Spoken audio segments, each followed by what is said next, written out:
Hey, what's going on, everybody? Welcome back to Year of the Batman. Today's 1960s episode is Ring Around the Riddler. So, just like how the last episode ended, this one does have the Riddler as the main bad guy, which I was so thankful for.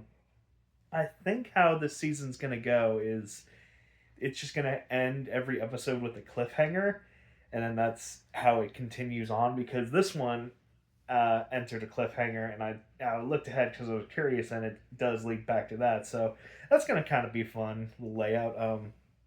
I am worried that the one parters aren't gonna leave enough room to breathe, but we'll see. I mean, don't get me wrong. The last two have been fun and campy. I just the two parters were nice, but we'll see.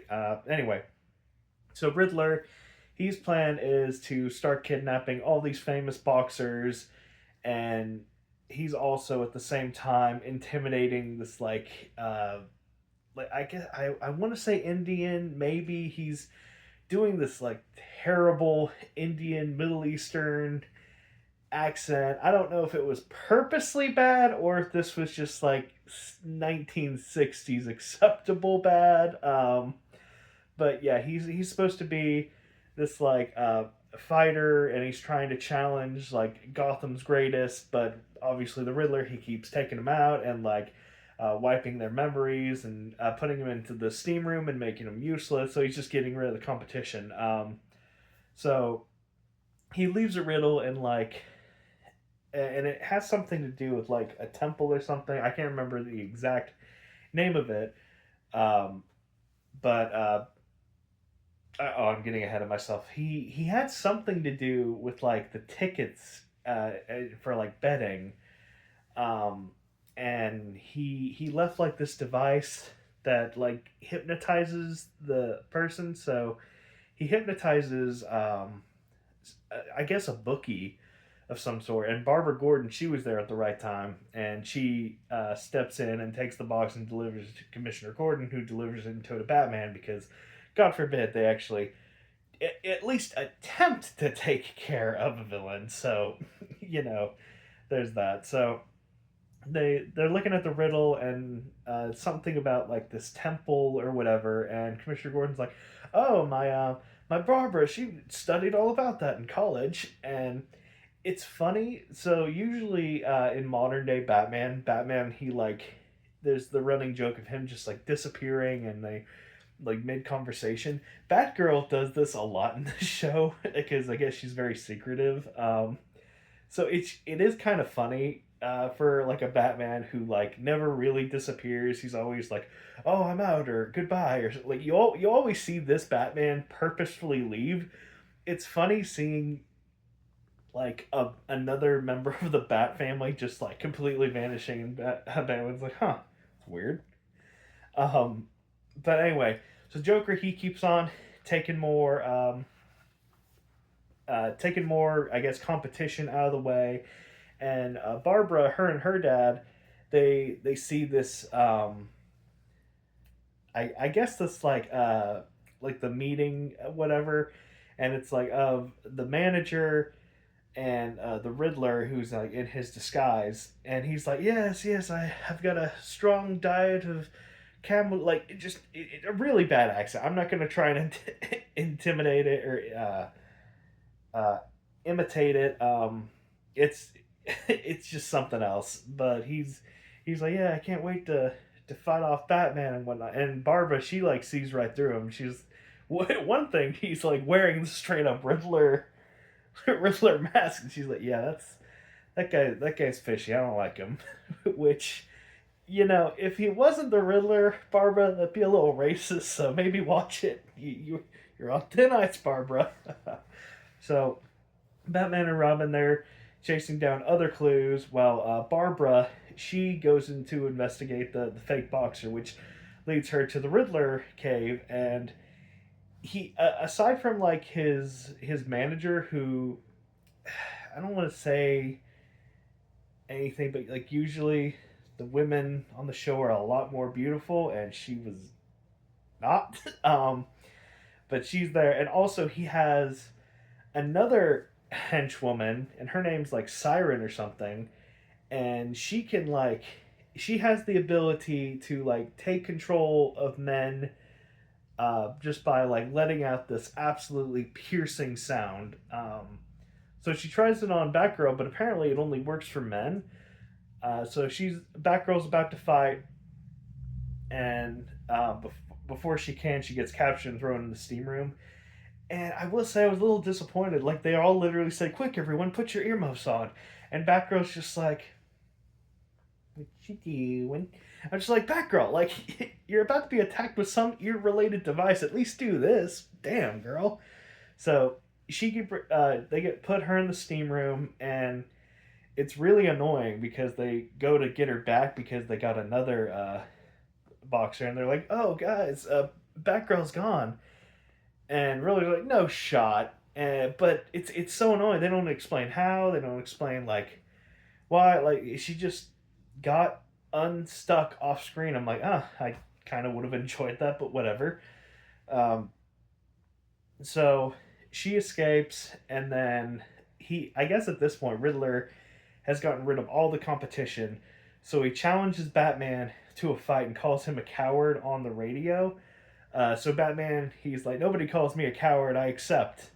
So it gets to the fight, and Batman has like Alfred in a disguise to be his like second, and he's like under the uh, like guise of Gus, like he's got different hair, a hat, and all that stuff. Love seeing Alfred in disguise.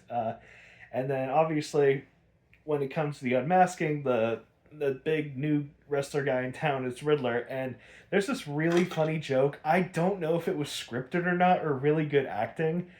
But at one point, Batman's like, I don't know what he's thinking. He's smaller than you, and he looks at Robin, and Robin is just like, like he he has like the head tilt of like the fucking audacity. Did you just say, bro? It's so funny. I genuinely don't know if it was improvised and Burt Ward was surprised, or it was just really good acting on his part. But it was so funny because he just looked so offended by it. So anyway, the fight starts and Batman's obviously whooping his ass, and turns out Riddler in his like left glove has like some kind of metal sprinkles in it.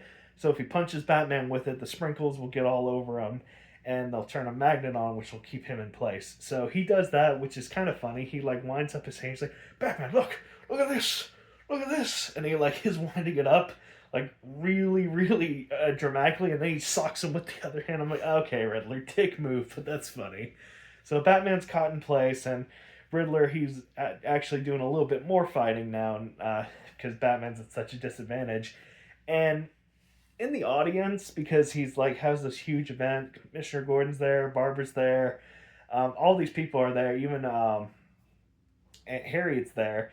And it makes me mad because both Alfred and Robin are there, and they see that Batman's feet are planted to the ground. They don't do anything about it. Hell, even Commissioner Gordon's like, "Oh, it seems like Batman is magnetized to the ground," and nobody does anything.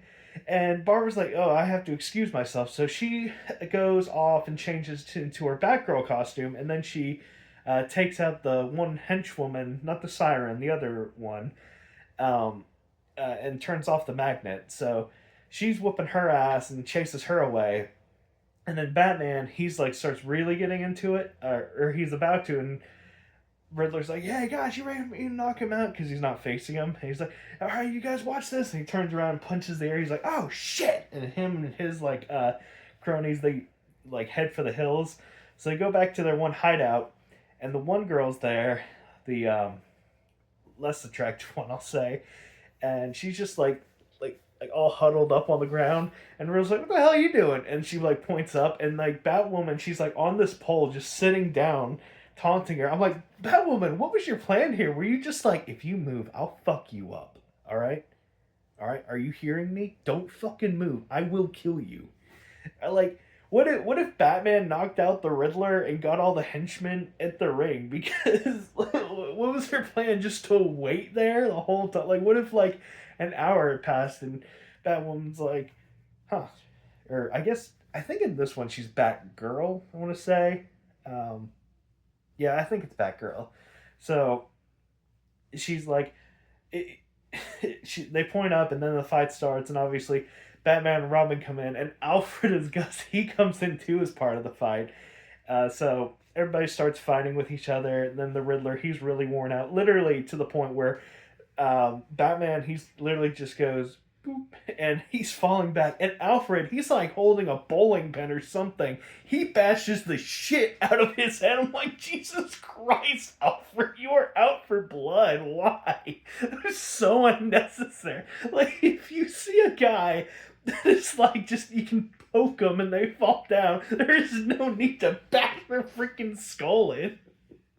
God, I love Alfred so much. This might be one of my favorite interpretations of Alfred, just full stop. I love it so much. So the day is saved and everybody gets wound up in prison. But I'm kind of curious, like, oh, where's the other Siren Girl? She was in one scene the whole episode. So you see her pull up in Commissioner Gordon's office, and then she lets out her wail, and Commissioner Gordon's under her control. So that's where it stops to continue off at. So I'm like, oh, okay. So she did have a kind of a role in this one, which like led her into this, because being able to just control people just by like the siren call, that's kind of neat. And I was like, why didn't she get a whole episode? So she is next time. So yeah, here's the next time. Bye. Oh wait, no, my rating. Got ahead of myself. So yeah, if I were to rate this episode from a 1 to a 7, I think it's just I think it's just right down the middle, because there's some good stuff. Seeing the Riddler back, what an absolute treat, because the aftertaste in my mouth from the last replacement Riddler, ugh, ugh. But seeing Frank Gorshin back, and his little goofy antics and his laugh and his expression. Oh my god, what a villain! What a villain! Good kudos to him. Good seeing him back. But there was just like a lot of unexplained shit. Like how did fucking Batgirl get out of the steam room? How did like why was Siren in one scene and at the end? Like just a whole bunch of stuff that kind of bugged me a smidge, but a lot of good stuff in there too. So I think I would put this episode just like right in the middle, right at a 4, just acceptable. So yeah, now bye.